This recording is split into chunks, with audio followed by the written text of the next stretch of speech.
Hello student, আমাদের আজকের video topics হচ্ছে সানোটার পৃষ্ঠটানের প্রবলেম সেট 1। তাহলে শুরু করি। 1 নম্বর যে অঙ্কটা যেটা দেওয়া আছে সেটা কী দেওয়া আছে? উষ্ণতা দেওয়া আছে 27 ডিগ্রি সেন্টিগ্রেড। তাহলে ক্যাপিটাল টি এটা সমান হচ্ছে 27 ডিগ্রি সেন্টিগ্রেড। এটাকে আমরা কেলভিনে করব। তাহলে কত পাবো সেটা? না 27 প্লাস 273, এটা ইকুয়াল টু 300 কেলভিন হয়েছে। আর কি দেওয়া আছে? পৃষ্ঠটান। আচ্ছা, এটা থিটা ধরছে, এটা থিটা ইকুয়াল টু, আচ্ছা পৃষ্ঠটান 3 সমান হচ্ছে কত? 65 এত ডাইন পার সেন্টিমিটার। আর জলের ক্ষেত্রে দেওয়া আছে ডিটি বাই ডি থিটা, এটা সমান হচ্ছে কত? না -0.15 এত dyne centimetre inverse kelvin inverse হয়েছে। জলের মোট পৃষ্ঠশক্তি কত? তাহলে জলে যেটা পৃষ্ঠশক্তি পাবো সেটা যদি আমরা ইউ বলি, ইউ সমান হচ্ছে কত? T minus theta into dt by d theta, t minus theta into dt by d theta. তাহলে মান যদি বসাই এটা আমরা, এটা হচ্ছে 65 মাইনাস 300 ইন্টু মাইনাস অফ 0.15 সমান কত হচ্ছে? তাহলে 65 মাইনাস মাইনাসে প্লাস হয়ে গেল, 3 15 45, মানে হচ্ছে কত? 110 এত আর্ক। বুঝা গেছে? আচ্ছা দেখো 2 নম্বর অঙ্ক কী দেওয়া আছে? অসম প্রস্থচ্ছেদ বিশিষ্ট একটি অনুভূমিক নল দিয়ে সমহারে জল প্রবাহিত হচ্ছে। নলের কোনো বিন্দুতে চাপ 13 × 10⁴ নিউটন পার মিটার স্কোয়ার এবং বেগ 0.6 মিটার পার সেকেন্ড। নলের অপর এক বিন্দুতে জলের বেগ 9 মিটার পার সেকেন্ড হলে ওই স্থানে চাপ কত? তাহলে 2 নম্বর অঙ্কটা আমরা কী করবো দেখো, আমাদের দেওয়া আছে কি এখানে কোনো বিন্দুতে চাপ। আচ্ছা এটা মনে করছি আমরা P1 সমান হচ্ছে 13 × 10⁴, তাই তো? হ্যাঁ, এত নিউটন পার মিটার স্কোয়ার এটা দেওয়া আছে। আর কি দেওয়া আছে? বেগ V1 সমান, তাহলে V1 সমান হচ্ছে 0.6 এত মিটার পার সেকেন্ড। আচ্ছা অপর কোনো বিন্দুতে চাপ দেওয়া আছে, এই বেগ দেওয়া আছে, ওই স্থানে চাপ কত?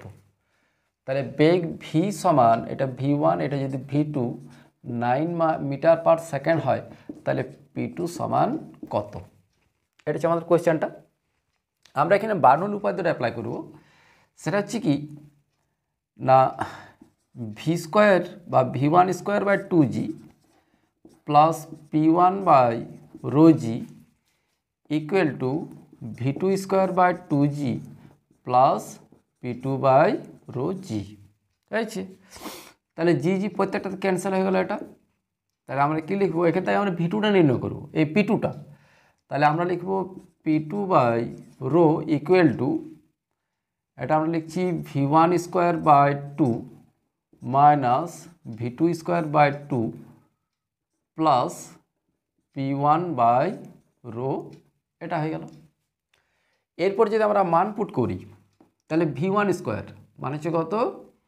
0.6 তার হোল স্কোয়ার, তাহলে 0.36 ডিভাইডেড বাই 2 হয়েছে, মাইনাস V2 স্কোয়ার বাই 2, এটা হচ্ছে 9 9 81 বাই 2 প্লাস P1 মানে হচ্ছে 13 × 10⁴ বাই রো। এসআই পদ্ধতি যেহেতু আমরা হিসাব করছি, তাহলে এসআই পদ্ধতি জলের ঘনত্ব আমরা কত পাবো? 1000, মানে এটা আমরা লিখছি কত? 10⁻³ এটা যদি আমরা হিসাব করি, এটা হচ্ছে কত? 0.18 মাইনাস এটা হচ্ছে 40.5 প্লাস এটা কত হচ্ছে আমাদের? 130। তাহলে আমরা পাচ্ছি 130.18 মাইনাস 40.05, এটা হচ্ছে কি আমাদের P2 বাই রো সমান। তাহলে P2 সমান কত পাবো? রো মানে হচ্ছে কত? 10⁻³ ইন্টু 130.18 মাইনাস 40.5, এটা এত নিউটন পার মিটার স্কোয়ার। এটা হিসাব করলে আমরা পাবো। বুঝা গেছে? 3 নম্বর অঙ্কতে কী দেওয়া আছে? একটি 8 সেন্টিমিটার বাহু বিশিষ্ট বর্গাকার ফ্রেমকে সাবান জলে ডুবিয়ে ওই ফ্রেমের মধ্যে একটি সাবান জলের পর্দা তৈরি করা হলো। ফ্রেমটির প্রতি বাহুতে ক্রিয়াশীল সাবান জলের পৃষ্ঠটানজনিত বলের মান কত হবে? সাবান জলের পৃষ্ঠটান টি সমান দেওয়া আছে 26.5। তাহলে 3 নম্বর অঙ্ক, টি সমান হচ্ছে কত? 26.5 এত ডাইন সেন্টিমিটার ইনভার্স। আচ্ছা, আর দেওয়া আছে 8 সেন্টিমিটার বাহু বিশিষ্ট। তাহলে বাহুর দৈর্ঘ্য, এটা আমরা এল বলছি, এটা সমান হচ্ছে 8 সেন্টিমিটার প্রতি বাহুর দৈর্ঘ্য। আচ্ছা, ক্রিয়াশীল বলটা যেটা আমরা নির্ণয় করব সেটা তো প্রতি বাহুতে। তাহলে আমরা যদি এইভাবে সেটাকে যদি ভাবি, এটা হচ্ছে 8 সেন্টিমিটার, এটাও 8 সেন্টিমিটার, এটাও 8 সেন্টিমিটার, এটা হচ্ছে 8 সেন্টিমিটার। এরপরে এই পাশে একটা তল পাওয়ার, ওই পাশেও তো একটা তল পাবো। তাহলে এই এল সমান যদি 8 হয়, তাহলে মোট ক্রিয়াশীল বল এফ সমান একটা তলের জন্য যদি হিসাব করি তাহলে এলটি, তাহলে দুটা তলের জন্য কত হয়ে যাবে? 2LT। বোঝা গেছে? তাহলে 2 × 8 × 26.5 এত ডাইন পাবো, সেটা আমরা। বোঝা গেল? আচ্ছা, এরপর হচ্ছে কি দেখো 4 নম্বর অঙ্কটা, 0.05 মিটার ব্যাসার্ধের একটি সাবানের বুদবুদ গঠন করতে কি পরিমাণ কার্য করতে হবে? তাহলে কৃতকার্য সমান আমরা কি জানি না, ক্ষেত্রফল বৃদ্ধি ইন্টু পৃষ্ঠটান। তাহলে সাবান বুদবুদের ব্যাসার্ধ যদি 0.05 মিটার হয়, তাহলে উপর তলে ক্ষেত্রফলটা আমরা কত পাবো? 4 নম্বর যেটা ব্যাসার্ধ 8 সমান হচ্ছে 0.05 এত মিটার। আচ্ছা, ব্যাস দেওয়া আছে না ব্যাসার্ধ দেওয়া আছে? ব্যাসার্ধ দেওয়া আছে। আচ্ছা, পৃষ্ঠটান হচ্ছে 0.03, টি সমান হচ্ছে 0.03 এত নিউটন পার মিটার। এরপরে সাবানের যে বুদবুদটা যেটা তৈরি হচ্ছে, বুদবুদ মানে হচ্ছে কি, এখানে একটা জিনিস মনে রাখবে, বুদবুদ এবং বিন্দু দুটোর একটা পার্থক্য আছে। বুদবুদ মানে হচ্ছে মাঝ অংশটা ফাঁপা, আর তল বিন্দু যদি বলা হয় তাহলে তল বিন্দু মানে তল দ্বারা নিরেট। তাহলে বাইরে কেবলমাত্র একটা তল পাবো। আর বুদবুদের ক্ষেত্রে কটা তল পাবো না, ভিতর দিকে বাহু সংস্পর্শ একটা অংশ আছে, আর বাইরের দিকে বাহু সংস্পর্শ আছে। তাহলে আমরা দুটা তল পাবো এখানে। তাহলে উপর তলে ক্ষেত্রফল আমরা কত জানি? 4πr²। দুটা তল থাকার জন্য ইন্টু 2, এটা যে মোট ক্ষেত্রফল এস সমান। এরপর কৃতকার্য ডাব্লিউ সমান কত? ক্ষেত্রফল বৃদ্ধি এস ইন্টু পৃষ্ঠটান টি, মানে হচ্ছে কত? 2 × 4πr² ইন্টু টি মানে 0.03। ঠিক আছে? তাহলে পাবো 2 × 4 × 3.14 r² অর্থাৎ 0.05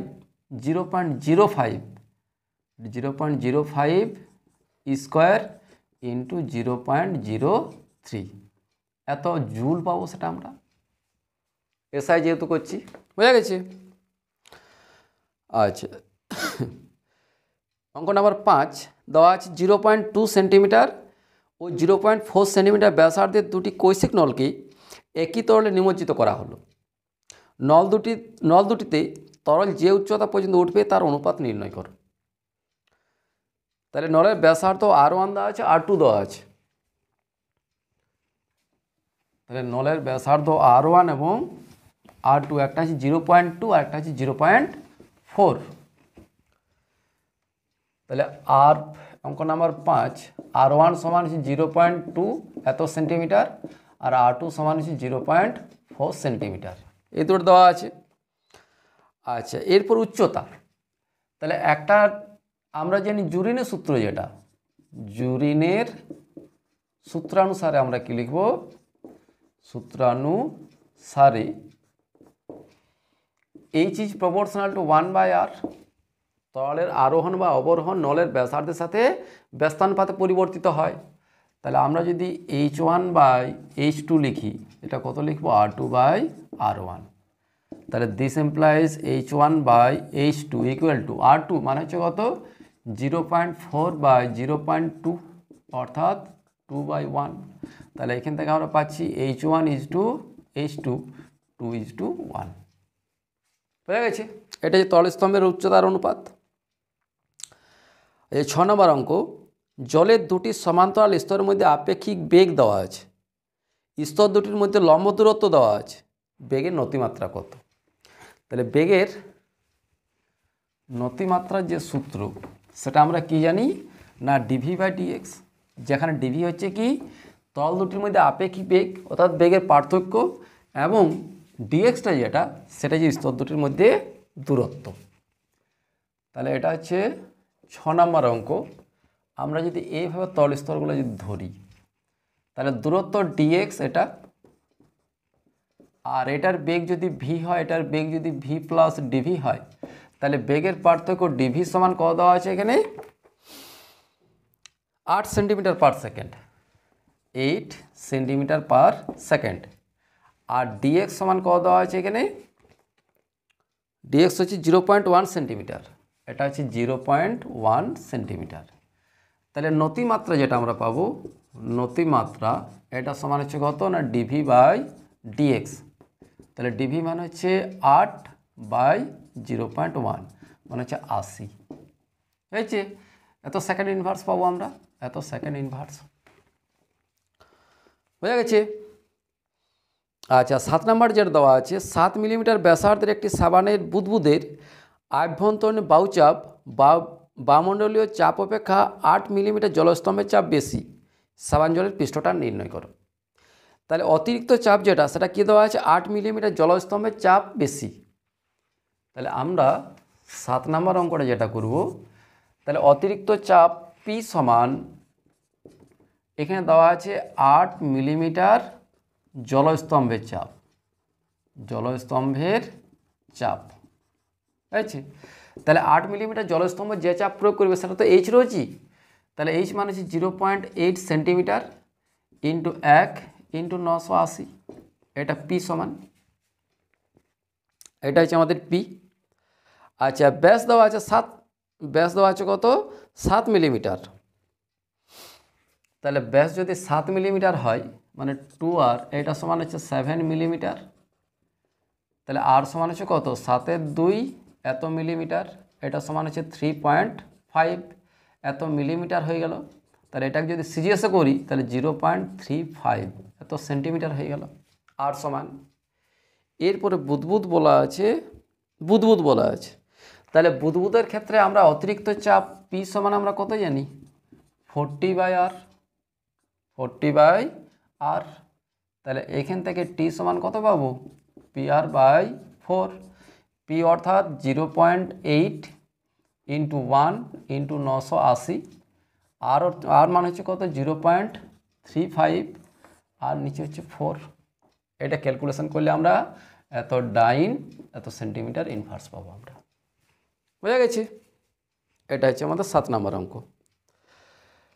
আচ্ছা এরপর হচ্ছে 8 নম্বরটা কী দেওয়া আছে দেখো, একটি পাত্রে জলের 10 সেন্টিমিটার নিচে 1 মিলিমিটার ব্যাসের একটি বুদবুদ গঠিত হয়েছে, বায়ুমণ্ডলের চাপ 50.1 সেন্টিমিটার এইচজি হলে বুদবুদের ভিতরের চাপ কত। তাহলে মোট যেটা চাপটা পাবো সেটা হচ্ছে অতিরিক্ত চাপ প্লাস জলের গভীরতার জন্য চাপ, আর এটা হচ্ছে বায়ুমণ্ডলের চাপ। তিনটে চাপ যদি আমরা যোগ করি তাহলে মোট চাপটা পাওয়া যাবে।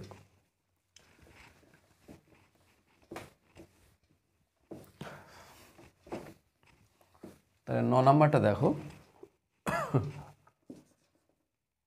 8 নম্বর নাকি, হ্যাঁ 8 নম্বর। তাহলে এখানে এইচ সমান দেওয়া আছে 10 সেন্টিমিটার, এইচ সমান আছে কত 10 সেন্টিমিটার। তাহলে 10 সেন্টিমিটার যেটা চাপ সেটা যদি আমরা P1 বলি তাহলে P1 সমান হচ্ছে এইচ রো জি। তাহলে এইচ মানে হচ্ছে 10 ইন্টু 1 ইন্টু 980, একটা হয়ে গেল P1। আচ্ছা 2 নম্বর চাপ হচ্ছে 1 মিলিমিটার ব্যাসের একটি বুদবুদ গঠিত হয়েছে। তাহলে 1 মিলিমিটার ব্যাস, আর সমান হচ্ছে 1 মিলিমিটার, 1 মিলিমিটার ব্যাসের মানে 2r। তাহলে আর সমান হচ্ছে কত 0.5 মিলিমিটার মানে 0.05 এত সেন্টিমিটার। এরপর অতিরিক্ত চাপ যদি আমরা P2 বলি তাহলে P2 সমান কত লিখবো না 2T/r, 2T/r বুদবুদ, কিন্তু 2T/r লিখছি কারণ হচ্ছে কি যে বুদবুদটা যেটা সেটা জলের গভীরে অভ্যন্তর গঠিত হয়েছে। তাহলে অভ্যন্তর যদি গঠিত হয় তাহলে ভিতর দিকে একটা মাত্র বায়ু সংস্পর্শ তল আছে, তাহলে আমরা একটা তল পাচ্ছি, বাইরের দিকে তো জল আছে, সেই জন্য আমরা কত লিখছি এটা 2T/r। তাহলে এটা আমরা কি পাবো 2, এখানে টি নিশ্চয় দেওয়া আছে, টি মান দেওয়া আছে 60, তাহলে এটা 60 দেওয়া আছে বাই আর মানে 0.05 হয়েছে। আচ্ছা আচ্ছা, জলের ঘনত্ব কিন্তু 0.96। তাহলে জলের ঘনত্ব যদি 0.96 হয়, তাহলে এটা আমরা 1 না লিখে কত লিখবো? এটা 0.96। এই জায়গাটা দেখবে একটু, এটা আমরা কত লিখবো? এটা 10 ইন্টু 0.96 ইন্টু 980। ক্লিয়ার হয়েছে? এখানে ঘনত্বটা দেওয়া আছে, নাহলে আমরা একই হিসাব করতাম। আচ্ছা, এরপর হচ্ছে বায়ুমণ্ডলের চাপ হচ্ছে 75 সেন্টিমিটার এইচজি। তাহলে P3 যেটা আমরা পাবো, P3 এটা হচ্ছে এইচ রো জি, তো তাহলে এটা হচ্ছে 75.1 সেন্টিমিটার, ঠিক 75.1 ইন্টু পারদ মানে 13.6 ইন্টু 980। তাহলে মোট চাপ P সমান কত? P1 plus P2 plus P3। তাহলে এই চাপ এবং এই চাপ এবং এই চাপ, তিনটা চাপ যদি আমরা যোগ করি তাহলে মোট চাপটা পাবো। অ্যান্সারটা আমাদের এখানে কি চাইছে?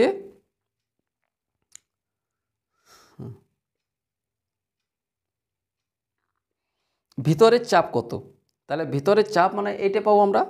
এখানে অ্যান্সারটা যেটা দেওয়া আছে সেটা হচ্ছে 75.986 সেন্টিমিটার এইচজি আকার দেওয়া আছে। তাহলে আমরা যদি সেটা করতে চাই, তাহলে এইটা ডিভাইডেড বাই আমরা কি করব না 13.6 ইন্টু 980 দিয়ে এটাকে আমরা ভাগ করে দেবো। তাহলে সেন্টিমিটার এইচজি আকারে সেটা পাবো আমরা। হয়ে গেছে? আর যদি তিনটা আমরা যোগ করি তাহলে এটার এককটা আমরা কি পাবো না ডাইন পার সেমি স্কোয়ার। যদি সেন্টিমিটার পার এইচজি, যদি এই সেন্টিমিটার এইচজি যদি আমরা করতে চাই তাহলে আমাদেরকে এটা করতে হবে শেষে। বোঝা গেল? আচ্ছা, এরপর দেখো 9 নম্বর অঙ্ক। জলতলের ঠিক নিচে থাকা 2 সেন্টিমিটার ব্যাসার্ধে একটি বায়ুবুদবুদের ভিতরে গেজ চাপ নির্ণয় করো। তাহলে গেজ চাপ মানে হচ্ছে কি এখানে অতিরিক্ত চাপ। তাহলে 9 নম্বর অঙ্কটা দেখো,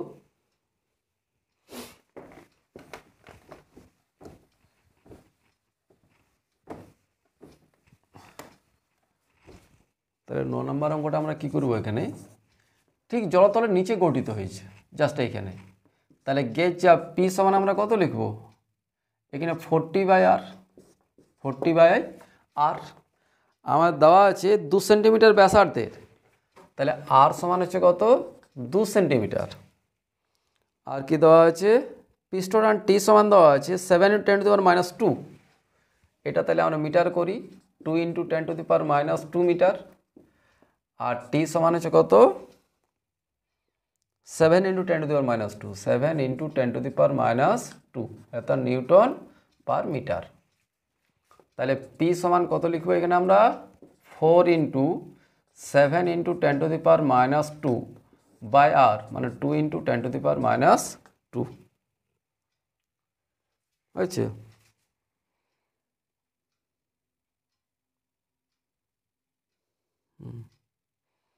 জলতলের ঠিক নিচে থাকা ব্যাসার্ধে একটি বায়ুবুদবুদের ভিতরে গেজ চাপ নির্ণয় করো। পিস্টন দেওয়া আছে।